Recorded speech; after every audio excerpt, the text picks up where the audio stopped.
دولت مند بناتا ہے تو پھر وہ اپنی عورت کے پاس آتا ہے کہ میں نے دولت مندی کو سلیکٹ کر لیا. اب عورت کا جواب سنیے, عورت کیا کہہ رہی ہے اپنے شوہر کو. عورت کہہ رہی ہے کہ اس پیسے کو اللہ تعالیٰ کی راہ میں خرچ کرو. آج کا موضوع بہت ہی انٹرسٹنگ موضوع ہے. وہ یہ ہے کہ عطا جو ہے نا, عطا کسی کو کوئی چیز عطا کرنا, اس کے 3 معنی ہیں. سب سے پہلا ہے سخاوت, جود اور اثار.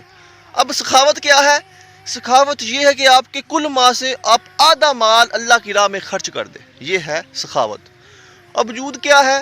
کہ اپنے پاس صرف مال کا 2.5 حصہ رکھنا, باقی سارا اللہ تعالیٰ کی راہ میں خرچ کر دینا, آدھے سے زیادہ اللہ تعالیٰ کی راہ میں خرچ کر دینا. اور اثار کیا ہے؟ اثار یہ ہے کہ اسے ضرورت ہے, وہ تنگ ہے, وہ اپنی ضروریات کو پورا کرنے کے لیے تنگ ہے, لیکن اسے جو کچھ بھی حاصل ہوتا ہے وہ اللہ تعالیٰ کی راہ میں خرچ کر دیتا ہے, دوسروں کی مدد کر دیتا ہے. ہم ایک واقعہ سنتے ہیں, بہت ہی پیارا اور انٹرسٹنگ واقعہ ہے.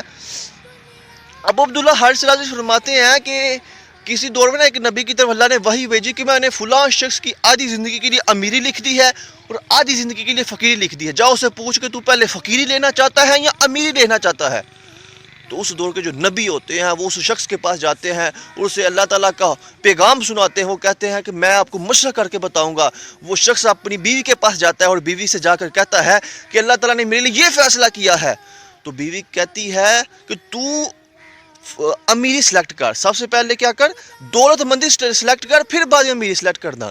لیکن شخص کہتا ہے نہیں, پہلے فقیری کریں گے پھر جو ہے نا امیری کریں گے, کیونکہ فقیر جو ہوتا ہے وہ پہلے تنگ دست ہوتا ہے, اور تنگ دست کی بعد خوشحالی ملنا یہ بہت ہی ایک عجیب سی کیفیت ہوتی ہے. لیکن اگر ہم پہلے امیری سلیکٹ کر لیں گے پھر بعد میں ہم غریب رہیں گے ساری زندگی, تو اس وجہ سے پہلے جو ہے نا فقیری سلیکٹ کرتے ہیں پھر امیری. لیکن عورت کہتی ہے نہیں, پہلے امیری سلیکٹ کرو پھر فقیری سلیکٹ کرنا. تو وہ عورت کی جو ہے نا اپنی بیوی کی بات مانتا ہے اور جا کر کہتا ہے کہ میں نے دولت مندی کو, امیری کو سلیکٹ کیا. تو اللہ تعالیٰ اس کو جو ہے نا دولت مند بنا دیتا ہے.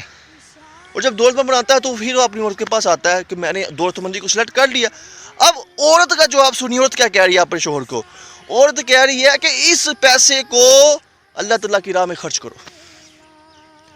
جو تم اپنے لیے خریدو وہ جو حقدار ہیں ان کے لیے بھی خرید لاؤ, جو غریب ہیں ان کا حق بھی ادا کرو انہی پیسوں سے. تو وہ شخص ایسا ہی کرتا تھا. اور جب اس کی آدھی زندگی جو نصف زندگی ختم ہوئی تو اللہ تعالیٰ نے پھر اس دور کے میں جو نبی تھے ان پہ وہی بھیجی کہ اس نے میری نعمتوں کا شکر ادا کیا ہے, لہٰذا اس کی باقی کی تمام زندگی بھی امیری میں ہی دے دو.